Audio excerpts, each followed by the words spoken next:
She can cure with a smile, she can heal with her hands, but she can ruin your high with 0.2 of Narcan. And she only sips Snapple where Jaco can see. She's wise like a doc, but she's always a nurse to me. In some way, they have touched the lives of most every person in America. Are nurses and other frontline healthcare professionals. You're trying your best, all the little tricks that you've known that have worked on patients that have had the really sick lungs in the past. Through their dedication and competence, they cared for us through the worst of the COVID pandemic. Unless you're actually in there, you have no idea. Nobody can ever even imagine what goes on in there. Now, many of them need help. Thousands of nurses infected by the coronavirus are among the ranks of the estimated 1 to 4 million Americans who recovered from COVID but are still suffering serious after effects, so-called long haulers. Those who are considered long haulers tend to have other symptoms other than the respiratory symptoms. They tend to have tiredness, maybe fuzzy thinking, weakness, fatigue, and sleep challenges also. And this can last for weeks to months after infection. Atlanta-based Lori White, a registered nurse for more than 3 decades, has launched an effort to provide financial help to nurses and other frontline healthcare workers who've been struggling due to COVID and its aftermath. For me, these nurses, doctors, nursing assistants, medical professionals, they are suffering still, and they need us.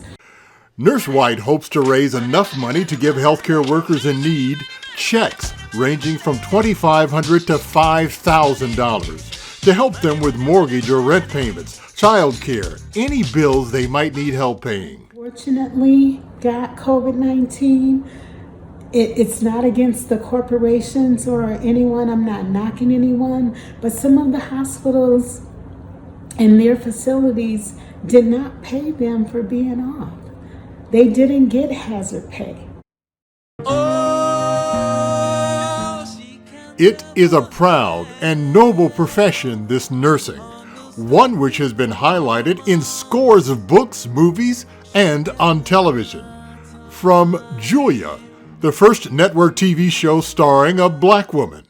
This letter from the medical officer, Dr. Rosenquist.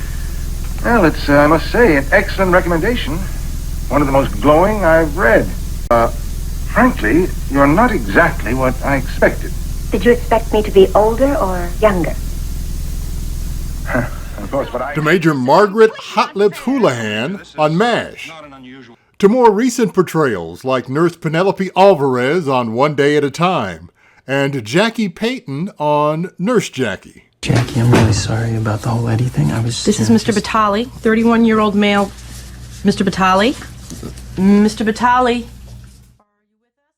Nurses Caring for Nurses will be using social media platforms and the regular media in an all-out push to raise money. From a practical standpoint, cash will be our life's blood. Money, money, money, money, money.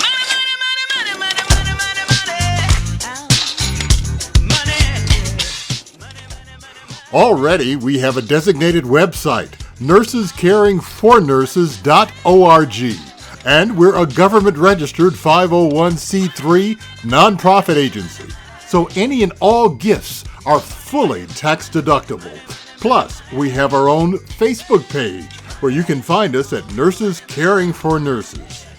And finally, we've launched a GoFundMe campaign to provide us with feed money, so we can provide the most nurses the fastest financial help possible.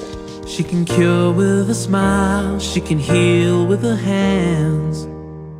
Nurses Caring for Nurses and beyond. With your help, we're gonna make this happen. Because nurses care for everyone. This is our chance to help care for them. Always a nurse to me. She can lead you to vax, she can calm you and teach you.